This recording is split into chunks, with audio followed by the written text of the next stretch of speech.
Today on Stupid Fast RC, we're going to unbox the Mission D four-wheel drive drift car, which was the one on the right just before the thing flashed off. Anyway, it doesn't matter. This is it here.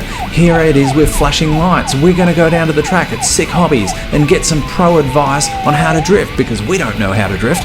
Anyway, speaking of cool police cars, here's a picture. This was sent in by my cousin. Hey Terrence, thanks for that. It's got nothing to do with anything we did, but anyway, there you go. Anyway, we did do this. We fitted some lights to the back of this car. Check this out. These are awesome. These are the blue lights. We've also got headlights, taillights, left and right blinkers.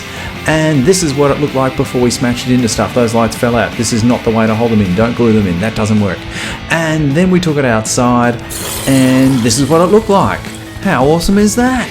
Anyway, let's get started with the show. And here's Johnny. Stupid Fast RC. So this is not the most attractive box you've ever seen for a remote controlled car. It says Snow Panther Hobby. There is actually no clue as to what's in the box, so I'm going to tell you. This is the Mission 4D drift car, and it's without the... Let me do this. It's without a doubt the best value in RC drift cars on the market today. Being an almost ready to run model, this car is fully assembled and set up right out of the box. You will simply need to add your own radio system, 2-channel transmitter and receiver, a 2S 7.4 LiPo battery, and it's ready to drift. Okay.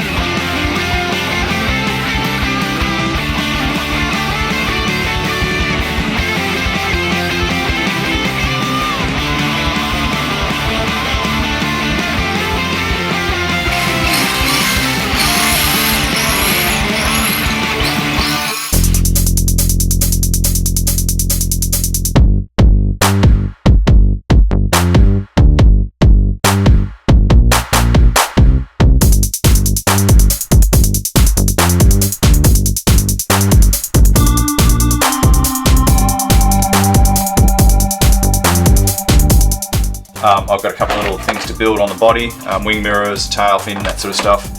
I've put a Dean's connector on here. I soldered one on, you may have seen that. Not the best soldering job in the world, but that's going to do. I just have a personal dislike for these kind of connectors. They just don't work very well. When you connect them into the batteries, they fuse, they're hard to connect, all sorts of bad things happen. Dean's connectors are more or less universally accepted as being a good way to connect a car to a battery. Look, it's a little bit cheap and cheerful. You can see the parts of the engine exposed here at the back of the engine, but it does have the drive belts. I guess that you could probably change some of the gears around to change the ratios and things.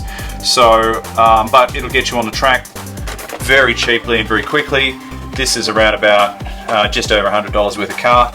If you actually had to build a kit or build one up from a kit, you'd be looking at quite a bit more than that. So this gets you on track quick, cheap, and it'll certainly give you an idea of whether or not you want to actually get into drift car driving. And that's what I want to do. So basically, you would have seen in a previous video, Tom did a build on his, and so all I wanted to do was just grab a quick and dirty drift car and get on the track as well. So that's what we've done here. We also put some lights on Tom's car. I'll show you some pics of that, and we'll get on the track. Okay, so this is Jason from Sick Hobbies, and he's going to give us some tips on how to drift. Alright, with your drifting, it's not about all the speed in the world, it's about how well you can control your throttle finger. When you come to turning into the corners, it's get your finger off the power a little bit, turn the car in, and then control it by either counter steering it backwards, so turning it the opposite way to the corner, or if you're not sure you're going to clear that corner's inside edge, actually pull your throttle on a bit harder to full rev, and the car will actually slide around the corner a bit better and clear the corner. That way you're not hitting inside corners and spinning out a lot, or you're not coming and slapping into the outside and busting the inside of your rims up. And drifting, like I said, it's not about power or not about speed, it's about control of your throttle, and learning to get into the corner and then getting the car to counter steer, or getting the car to actually clear the whole corner as it drifts around it. Obviously staying on your power in the corner, the car is actually going to get more out of control than you'd like it to, and then it's not as much fun. It's more fun to control the car, get around the track, and like put at least 5 or 6 laps together. Other than that, no, it all comes down to practice. Watch and learn, like Google up other videos as well, and Google up RC drift competitions if you can actually get sound on them of the engines, listen to where they're putting their revs on, and watch the front wheels as they turn them. Alright, this is the Secura D4 chassis we have here. It is a counter-steered car, which means your back wheels are always going to be going faster than your fronts. These are counter-steered by 1.77%, so for every time I spin this around one full time, this will go around 1.7 times. You can actually change the counter steer out by changing your pulley belts or pulley gears, front and rear. The less you have in counter steer, obviously the less it's going to step out sideways in corners. This being 4-wheel drive, you don't need the gyro with. Once you go to the D4 and make it a 2-wheel drive, or buy the 2-wheel drive rear wheel drive kit, you would be installing a gyro. The 2-wheel drive is a bit harder to learn how to steer with, but at the end of the day it's a more realistic drift. Obviously starting with your 4-wheel drive, a lot easier to get into the drift.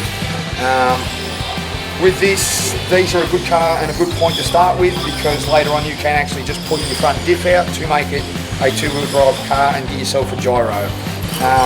With these, there's options of putting your batteries at the back of the car for more weight distribution. You can also get a short battery pack in the middle by changing your screw holes and dragging your battery tray inwards, allowing you to put in and hold your short battery packs for less weight, obviously. And obviously when you put the battery up the back with a shorty pack in it, it is a more evenly balanced car.